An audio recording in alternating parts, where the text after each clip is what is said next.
और अभी आपको बताते चलें, पाकिस्तान में सोने की कीमतों ने नया रिकॉर्ड बना डाला। सोने की कीमतें आसमान से बातें करने लगी। पाकिस्तान में सोने की खरीदारी करने वालों के लिए अफसोसनाक खबर है, क्योंकि कीमत में बेहद इजाफा हो गया है। 24, 22, 21 और 18 कैरेट के नए रेट्स क्या हैं, इस वीडियो में आपके साथ शेयर करेंगे। और वीडियो में आगे बढ़ने से पहले नाज़रीन से गुजारिश है कि चैनल को सब्सक्राइब करना मत भूलें और वीडियो को लाइक और शेयर भी करें।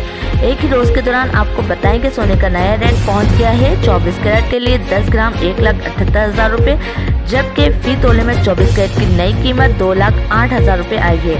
22 कैरेट का फी तोला रेट 1,90,000 और 10 ग्राम में 1,63,000 रुपये आई है। 21 कैरेट का फी तोला 1,82,000 और 21 कैरेट का 10 ग्राम 1,56,000 रुपये। 18 कैरेट का 10 ग्राम 1,33,000 और 18 कैरेट का फी तोला रेट 1,56,000 रुपये अब तक का नया रेट है। अगले चंद रोज के दौरान में सोने की कीमतों में मजीद इजाफे का इम्कान है, लिहाजा अभी आप लोग सोने की खरीदारी मत करें। जैसे ही सोने की कीमतों में कमी आएगी, उसके बाद खरीदारी के अच्छे दिन वापस